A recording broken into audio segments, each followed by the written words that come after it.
Hello and welcome to another ATP Geopolitics video with myself, Jonathan MS Pearce. This is a Ukraine War Update Extra video that I'm going to release first thing on Sunday morning because, well, UK time, because I have other things happening on Sunday morning.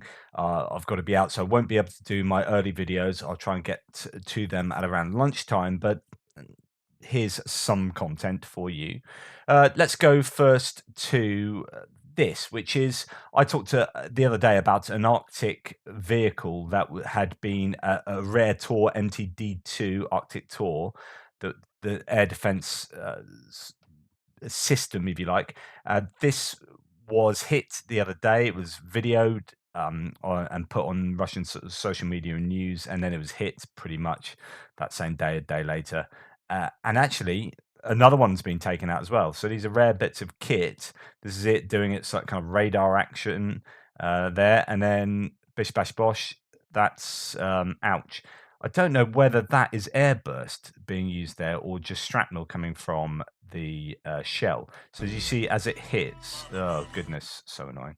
As it hits here, all those, I don't know if that's shrapnel or airburst exploding just above it and scattering it with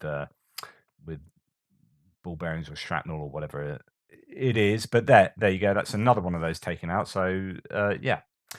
Moving on, Noel report says that country is so extremely broken and nothing less than North Korea, Iran, or Syria. Dictatorship being held high through propaganda and fear, stating the war is the only option to resolve the problems. So this is OMG. In Russia, a Nizhny Novgorod region, priests teach children to fight. They are training young children and it begins with a prayer, and then they run around with machine guns, and the priests say this is how they raise children to be, quote, real patriots of the homeland. And here you see them doing their priestly training. So it's just what Jesus would have wanted, right? Or something. Yeah, not too sure about that. But yeah. Oh, well done, priests. Pretty horrible. I mean, I hate indoctrination at the best of times, but when you add indoctrination with child soldiers, ay, ay, ay, ay. Okay, this is something I talked about a little bit in my chat with Andrew Perpetua. Go and check that out on my Atippling Philosopher channel. I had to do my live on a different channel at the moment, but that was a really great chat I had with him. Please do look it over. This is interviewing people in and around Bakhmut and their experiences of fighting. And then there's this whole section on the kind of Wagner approach to doing warfare. Zombie apocalypse in Russia, in Russian, if you like. So at that time, this is the article, which is in something Inform, Ukraine Inform, maybe, or something. I'm not sure. I can't read that. Zombie apocalypse in Russian. So at that time, his and Borovich's units were in approximately the same configuration as they are now, i.e., next to each other. On that day, there were plus or minus 30 soldiers at the position, and the Russians threw up 200 Wagnerians into the assault. The battle lasted throughout the daylight, that is almost 10 hours. If you've seen the movie World War Z, World War Z, in principle, you can roughly imagine how this battle took place. It was very similar, Andrew ensures. It seems that the Russian leaders liked this tape and following it chose Z as their symbol, and the generals introduced zombie tactics into the combat statutes of the Soviet Union. Now their soldiers fight like zombies. They just swarm us completely unprofessionally and with some kind of insect-like insistence. I admit it's a bit scary. It's a bit scary picture. If you don't see it with your own eyes, it's hard to believe it. It would be difficult to repulse this zombie attack with only small arms, so the infantry was actively supported by artillery, time and time again hitting the provided coordinates and mowing down the enemy in the whole groups. Wagneristi were also advanced with fire support. They were well packed with small arms, submachine guns, machine guns, and scattered grenades in all directions. Their long-range artillery worked. Arrivals, as they're called, were good. The mortar was still firing. Several of our compatriots were injured, of course, but this is war, says Borisovich. Our defenders also noticed that during the assault actions, the Wagnerians did not behave quite adequately. They went on the attack without even bending down. They did not hide and did not retreat despite the dense fire from the Ukrainian positions and friendly fire from their artillery and mortar. Sometimes they lay down and rested in the funnels and then went forward again. It was a very strange sight. It's obvious that even The animal instinct of self-preservation did not work there. These creatures were definitely poisoned by drugs and alcohol, reflects Borisovich. This is something I've heard a number of times, the idea that they might be on drugs. I mean, we've seen this in war before. It's not unusual. It sounds odd, but it's not that unusual. Uh, these guys, at the end of the day, like I've said before, like if they can't go backwards because they'd be shot by the Wagnerites behind them.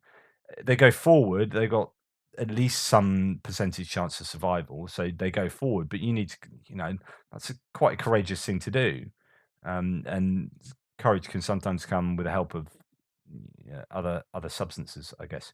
10 hours of non-stop shooting combat, sometimes at close range, is difficult for even experienced veterans to endure. But Ukrainian soldiers, defenders, stood and shot, killed and maimed the enemy, sincerely pouring fire on the battlefield. The weapons did not hold up. Red-hot submachine guns and machine guns seemed to bake and refuse to work. No matter what you say, but the Wagnerians, like cannon fodder, effectively perform their main function, to exhaust the enemy. If you shoot all day, then firstly the automatic machine gun constantly overheats and needs to be changed. Therefore, each of our shooters had 2 or 3 spare automatic weapons, using them in turn. Secondly, unlike weapons, there was no one to replace us, so we fought beyond our strength, and after the battle, everyone simply knocked out, Andrew recalls. The vicissitudes of such an atypical way of fighting are still being discussed by the fighters among themselves. They analyze their own and the enemy's actions, recall some details and important points. And what emotions did you feel then? Was there fear? We asked the commanders. Now, if you tell me to go into such a battle, it will be scary, Andrew says frankly. When you start to fight, the fear goes away. I don't know. Maybe the adrenaline is doing its job. During the battle, fear disappears, and you even get a little high from that battle. A kind of desperation is flooding in, adds Borisovich. You have one desire: to kill as many enemies as possible. Actually, during the battle, neither Borisovich nor his colleague, of course, did not count the number of enemies. They established these data by eye at night after the battle. In a few days, the headquarters confirmed this figure. As far as I understood from the interceptions, there were about 200 Wagnerites, and we destroyed or wounded 140 of them. And this is in 10 hours, Andrew notes.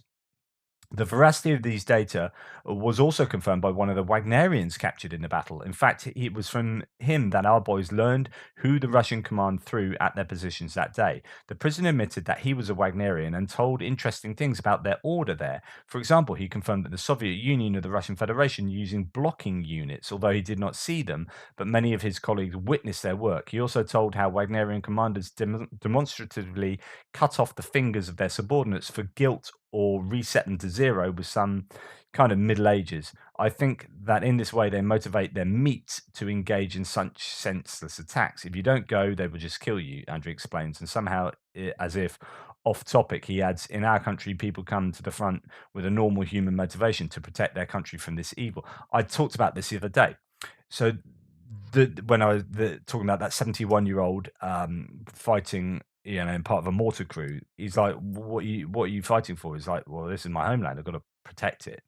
What are these guys fighting for? Well, they're convicts in a prison and it's their only chance of freedom, or they've been mobilized and forced to come down. There's just a massive difference. And in that way, motivation needs to be enforced rather than come from the heart. This talks to that kind of idea. I derived the following theoretical reasoning from the battle. If a person's life could be measured in units, then the value of a life of one Ukrainian would weigh 100 times more than that of a Wagnerian, adds Borisovich. Interesting. And Andrei shares another pertinent observation. In another direction, we fought with regular troops, and there was a slightly different story. Unlike the Wagnerians, their Russian generals used more sparingly, not much more than the Wagners, but the difference is noticeable, both in the density of fire support and in the level of training, and even in clothing. Really interesting. Retelling the story of the captured Wagnerian, the boys say he arrived on the territory of Ukraine a few days before the battle, and that was fatal for him in the view of the enemy's losses. It was rather a lucky one. When asked if he expected to get into real carnage, he said no, and it wasn't until the first battle, when he was the only survivor of the assault group, that he realized it. After that, quote, the understanding came to him that they were brought to Ukraine to die, that they were meat, doomed to die here, and there is a chance to survive only in one case, if you get wounded, and even then, under the condition that they will not throw their own, but will take them out of the battlefield. Uh, so on and so forth. It just absolutely insane. Just the reality, if indeed this is to be believed, and I think it is. It seems pretty credible to me. The reality of human waves being sent essentially to their death. Okay, let's talk Putin. I wrote this back in April last year, and this was when the footage came out of Putin holding the table with his hand to steady his hand, apparently having a wide stance of the feet, having quite an interesting posture in his seat, and having a bloated face from steroids. So it's long been thought, and in fact, it is pretty much known that he has some kind of illness. The question is what illness it is. So he's been found with there's been IV drip marks uh, on his wrists. I think he's his walking is at times odd. His face is bloated. In fact, his irrational behavior can be very much, and aggressive behavior can be very much explained by steroids. And most of his behavior can be, in some sense, and then his look can be explained by steroids, which are you can take steroids for a good deal of things. There are different theories kicking around, like blood cancer, liver cancer, a number of different cancers, and Parkinson's. And this has raised its ugly head again. The Daily Express has an article saying Putin's days are numbered as noticeable Parkinson's symptoms exposed by ex MI6 boss. So it's again come back, this claim. This follows leaked spy documents obtained by the Sun Online, which indicate he has pancreatic cancer and early stage Parkinson's disease. Ukraine has previously suggested the use of body doubles for Putin, and a country spy chief has claimed he will pass away soon from cancer. Putin has also been seen with what seem to be IV treatment marks on his hand, fueling rumors of a cancer diagnosis and chronic pain. Um, uh, then two favorite medical diagnoses through observing him is either Parkinson's or blood cancer, or maybe both. There, he has been visited something like, I don't know, 136 times, I think, or something by a cancer doctor. There's all sorts of evidence. I mean, go and read my piece. I'll link it in the description below. It is from last year, but there won't be too much to add to that. But there's an awful lot of evidence to suggest he does have some kind of issue. Or I'd also suggest reading. I mean, I'd really suggest reading this "Killer in the Kremlin" by John Sweeney. John Sweeney's a stalwart of British reporting journalism. He's worked for a number of different publications and the BBC.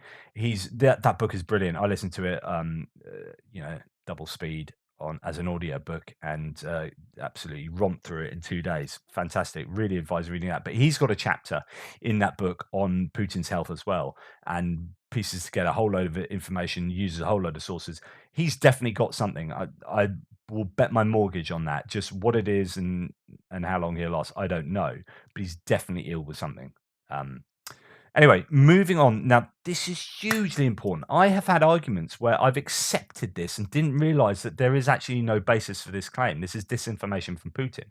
So, and honestly, pro Ukrainians who are watching or listening to this, take this, because you will have had this argument or seen this argument play out. And the argument is Gorbachev was promised back in the 90s or whenever it was, that NATO wouldn't expand east. And Putin uses this as an excuse for having this war, because NATO has expanded eastwards and they're looking to expand into Ukraine. And that's a good enough reason, it's breaking a promise. First thing to say about that promise, other than it didn't happen, is that was also an agreement between the Soviet Union and other entities. The Soviet Union doesn't exist anymore. Russia exists, but Russia is not the Soviet Union, as much as many Russians appear to want it to be. It's not. And so any agreement with the Soviet Union, I mean, this, you can argue this for the place on the UN Security Council. Soviet Union had a permanent place on the UN Security Council, but the Soviet Union has been dissolved. There's just as much right for that place to be given to Ukraine as it is to the Russian Federation. So that's interesting. But with this claim that Gorbachev had been promised that it wouldn't expand eastwards, there is no promise. There was not a promise. Interesting paper here from the Harvard Law today, talking about exactly that, saying this promise. I was in those meetings. And Gorbachev also said there was no promise. By the way, said there was no promise to enlarge NATO. So this is disinformation from Putin that allows him. You say there's something called the mere exposure effect. The more you hear something, the more you're exposed to it, the more credible it becomes. You say it over and over, and it's how advertising works. Say it over and over and over again. Oh, suddenly it's credible. Oh, suddenly that's the thing. I believe that. No, just because Putin said it over and over and is using it as one of his pieces of rationale to commit to this war, it doesn't mean that it was actually said. And here we've got this is an Amazeballs interview. Honestly, go and watch this. Really, really good. It's from September last year, but it's just resurfaced now in its full form. I think it was in truncated form then, and now PBS have released the entire interview. 1 hour and 8 minutes of just brilliance. Julia, is it Ioff? American journalist who's born in Russia and really knowledgeable, deeply knowledgeable about Russia, and has got loads of sources and all sorts. Fantastic. But she talks about this as well. So let's listen to what she has to say. With Gorbachev also, I think Putin believes that Gorbachev got rolled by the West.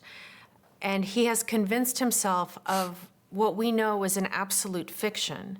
He truly believes that Gorbachev was promised by American and Western European leaders that NATO would not expand, even though Gorbachev himself many times said, I never asked for such a promise, and I never received such a promise, not from West German leaders, not from British leaders, not from American leaders. But it is something that Putin keeps invoking. He has kept invoking throughout his presidency, and he invoked many times in the lead up to the invasion of Ukraine in February 2022. He kept saying that we were promised, Russia represented by Mikhail Gorbachev, were promised that NATO would not expand a single inch eastward, and basically we were lied to. And that this is kind of the root of all of our discontent, the root of our feeling like we can't trust the West. This is basically the chickens coming home to roost. And this is the root of our argument that this is all created by NATO expansion. But again, no such promise was ever asked for or made. But in his mind, that is the kind of quintessence of Gorbachev, that he was rolled by the West. So hugely important. I can't tell you how significant. I can't believe I didn't know that wasn't actually promised. I formulated that into my understanding of the causes of this conflict, this war, and actually that's not even a valid claim. So that's super important to note. Time to talk about other things other than very quickly. I was going to read out a bunch from the Wall Street Journal that says that China has been doing brisk trade with Russia to the tune of millions, and in fact, pretty much at the rate they are from before the 2014 sanctions.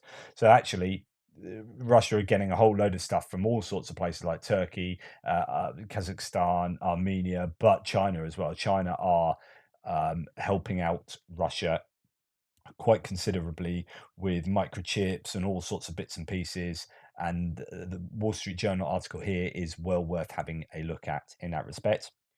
So some of the pertinent points of this article from the Wall Street Journal is the customs records show Chinese state-owned defense companies shipping navigation equipment, jamming technology, and fighter jet parts to sanctioned Russian government-owned defense companies. Those are but a handful of tens of thousands of shipments of dual-use goods products that have both commercial and military applications that Russia imported following its invasion last year. According to the customs records provided by the journal by C4 Ads, a Washington-based non-profit that specializes in identifying national security threats. Most of the dual-use shipments were from China, the records show.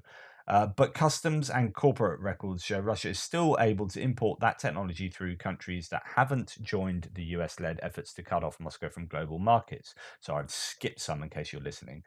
Many of the exports controlled products are still flowing through nations such as Turkey and the United Arab Emirates, whose governments are accused by Western officials of flouting the sanctions and controls. Turkish officials have said that the sanctions are ineffective and that Ankara is playing an important role as an interlocutor with Russia. Under pressure from the US, Turkey has moved to halt some financial and business ties, and so on and so forth. It's not a good state of affairs, really. When I mean, this is look at it, I'm just skimming through this article. It's a big old article that gives an awful lot of detail about the way that Russia is able to get around these sanctions.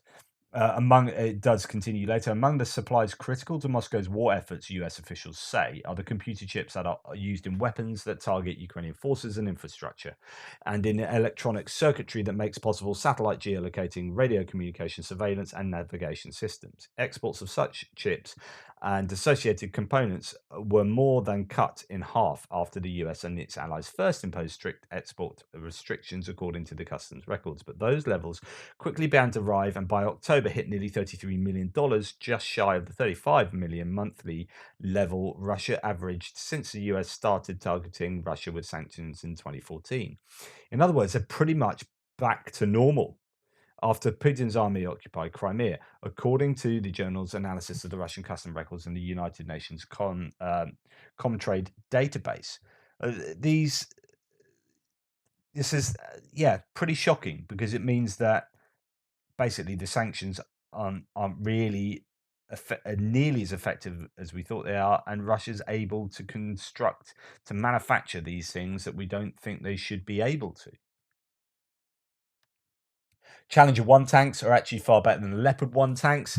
There's 400 of them in Jordan, and there are lots of people on my threads have been saying this. I've been saying this, which is get the ones from Jordan, which are basically available for sale because they are going to be phased out. Get 400 Challenger 1 tanks to Ukraine immediately.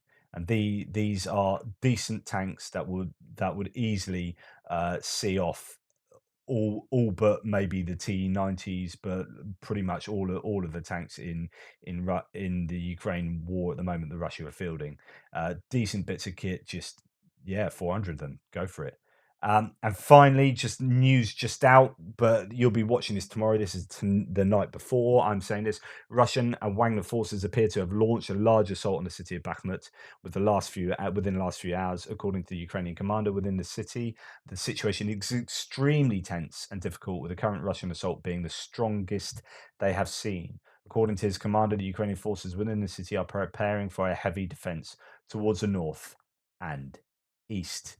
Uh, so there you go. Anyway, that was undoubtedly a very long one. Thank you for watching. Hope it's been of interest to you. Let me know what you think. Please like, subscribe, and share. Toodle pips, and I'll speak to you a little bit later.